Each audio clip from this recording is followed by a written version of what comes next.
আসসালামু আলাইকুম। মীরা বাজার, ওসমান গনি শাহী চটপটি ও ফুচকা হাউসে গিয়েছিলাম মেয়েদেরকে ফুচকা খাওয়ানোর জন্য।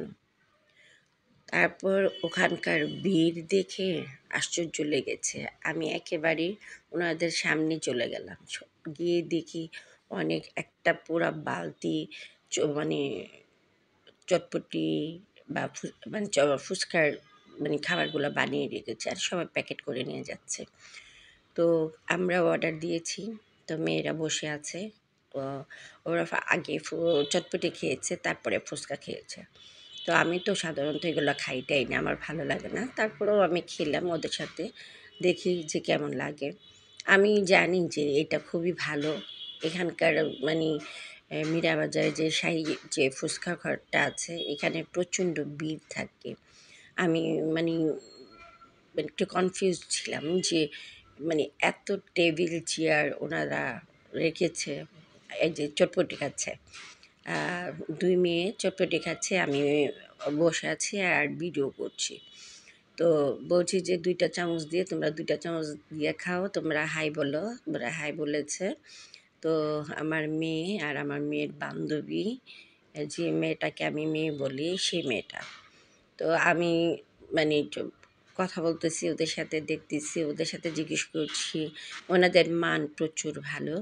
যারা মীরাবাজারে থাকেন বা সিলেটে থাকেন, সেখানে গিয়ে আপনারা চটপটি ফুচকা খেতে খেতে পারেন। এই দেখেন অনেকগুলো চেয়ার টেবিল রেখেছে, অনেক মানুষ আসছে। তখনকার কিছুটা বৃষ্টি ছিল, তার জন্য অনেক মানুষ আসতে পারে নাই। তো আমরা যখন গিয়েছি তখন মানে আমার মেয়ের বান্ধবীকে চিনে আর কি ওরা। তো বলতে বলতেই ওরা মানে আমাদেরকে স্পেশালভাবে আমার বাচ্চাদেরকে বানিয়ে দিয়েছে, বা ওরা আগে ফুচকাটা খেয়ে দেখলো যে কেমন লেগেছে। তো ওদের কাছে ফুচকা চটপটি যে কী মজা লাগে আল্লাহই জানে, আমার কাছে তেমন একটা মজা লাগে না। কারণ আমি নিজে ঘরে বানাইলেও আমি আমি কিন্তু খেয়ে থাকি না, আমি খাইই না বলতে গেলে। তো আমার মেয়ের ছোটো মেয়ের বড় মেয়ের দোনো মেয়েরই ফুচকা এবং চটপটি খুবই প্রিয়। আমার বড় মেয়ে তো লন্ডন থেকে খুবই মিস করে যে মায়ের হাতের মানে চটপটি খাওয়ার জন্য। তো ছোটো মেয়েটাও অনেক দিন থেকে চিল্লাচ্ছে সে ফুচকা খাবে, হ্যাঁ মানে চটপটি খাবে রান্না করার জন্য। তো আমি অলসতা করে রান্না করে খাওয়াচ্ছি না। তো ইচ্ছে করে খাওয়াচ্ছি না যে তা না, যে বড় মেয়েটাও যদি রান্না করি তাহলে ওর মনটাও খারাপ হয় যে মাম্মি তো তোকে খাওয়াচ্ছে, আমি তো খেতে পারছি না। লন্ডনের খাবার প্রচুর দাম, তেমন টেস্ট নাই, মানে সুস্বাদু খাবার না।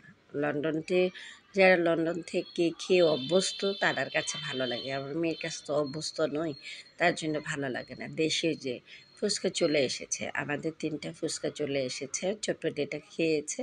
তো এখানে আমার মেয়ের জন্য, 2 মেয়ের জন্য 2টা, এটা একটা আমার জন্য। তো তো আমি বললাম যে আমি তো এতগুলা খেতে পারবো না, তোমরা খেয়ে ফেলো, আমার কাছ থেকে কিছুটা নিয়ে নিও। তো আপনারা ভালো থাকেন, সুন্দর থাকেন, সুস্থ